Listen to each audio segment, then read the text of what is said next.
Hello guys, welcome back to my YouTube channel. This is me, Arizona. So, in this video, gue akan ngomong mengenai grammar. Sebenarnya penting nggak sih grammar? Dan apakah kita harus tahu grammar dulu sebelum kita menggunakan bahasa Inggris? Baik itu dalam conversation maupun writing in English. So, perkenalkan dulu, gue Arizona. Gue dulu pernah exchange student jadi exchange student di Amerika selama setahun waktu gue SMA di 2011-2012. Okay, it's been a long time. So, I'm gonna talk about grammar dan gimana sih kayak kita emang sepenting apa sih grammar? My English was not that good back in 2011 that I couldn't even say it, and I couldn't have that confidence to talk in English at first. And itu pernah banget kayak gue belajar bahasa Inggris sama guru di sekolah gue, terus namanya Pak Arpani. So dia ngomong satu hal yang menurut gue sangat-sangat berkesan. Dia bilang grammar itu kayak satu titik or tiny dot, titik yang kecil banget di papan tulis putih yang gede. So it's not that important. Jadi itu nggak terlalu penting tahu grammar in order to speak English.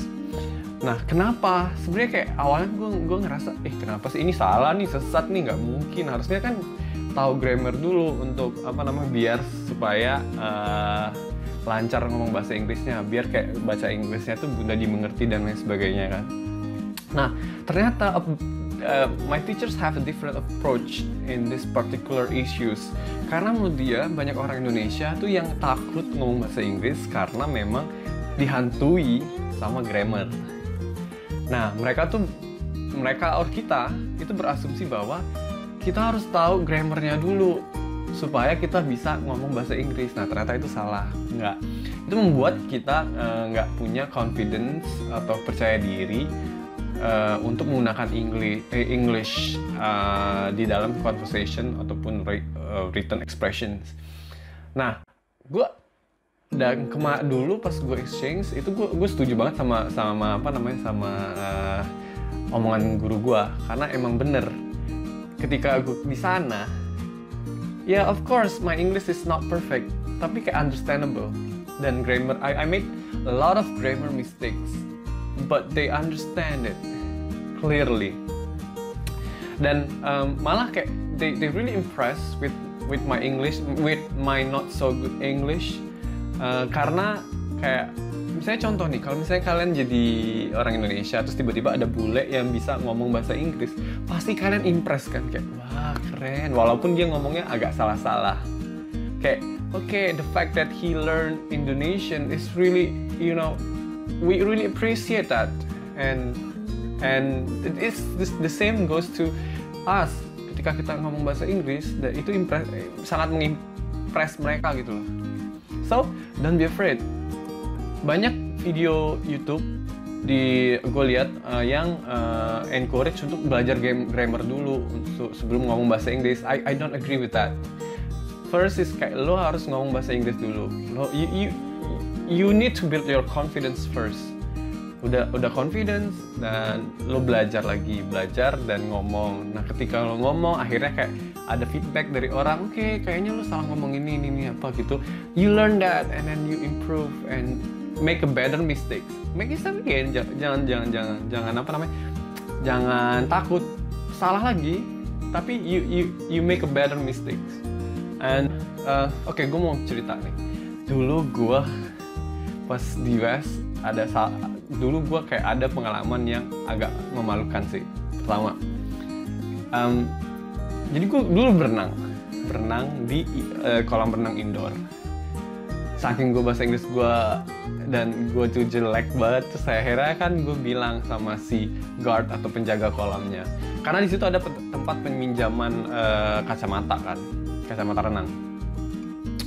Terus gue bilang, excuse me sir, can I borrow Google? And I was like, he was like, okay, what do you mean Google? Yeah, Google for swimming. What? Google, you mean the phone? And I was like, no, for swimming, the glasses. Oh, you mean goggles? Anjir, gue kayak ngerasa, aduh, malu banget. Seriously. Gue kayak, aduh, yaudah mati aja deh. Karena saking gue malu banget, karena gue salah. Itu harusnya gue pronounce-nya goggles, not Googles. So, yeah, it was the first time. And the second one is, ketika gue ada, ya maksudnya dulu 2011-2012, lo kalau misalnya tahu lagu Teach Me How to Doggy, it's the dance things yang sangat viral lah dulu. Nah, terus ada teman gue yang hobi dance. Terus gue bilang sama dia, hey, can you teach me how to doggy? Yes, I said it. How to doggy. Okay, what is this sound? It's really suspicious. So you know that, and then and she said, excuse me, what do you mean? And I was like, yeah, that dance thing. And she said, oh, you mean how to doggy? It's totally different from how to doggy. And then I was like, okay, God, I just want to die twice. So stuff like that. Jadi kayak kalau misalnya orang-orang Indonesia jangan sampai kayak kita salah, kita takut menggunakan bahasa Inggris gitu loh. Jadi make a lot of mistake nggak apa-apa, yang penting kayak nanti belajar lagi. Nah, ini satu tips dari gue. Sebenarnya bahasa Inggris kalian bisa improve kalau kita menggunakan itu setiap hari.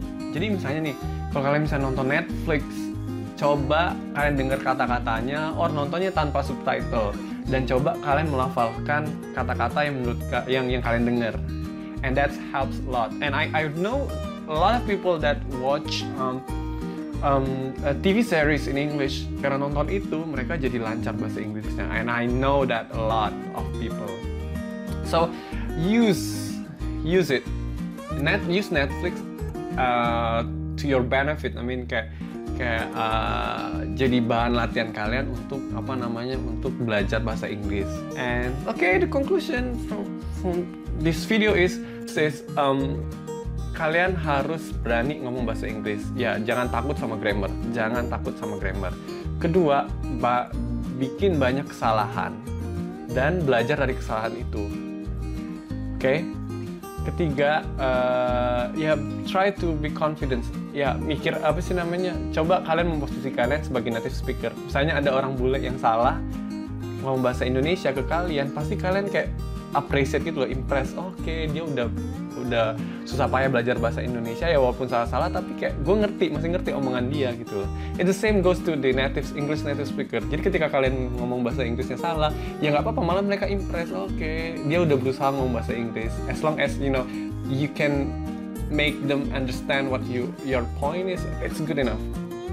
And last, if you want to improve your English, watch a lot of Netflix or TV series in English and try to listen and use that expression in your daily conversation or daily life. So yeah, I think that's it for me, and yeah, I hope that it helps. And yeah, use English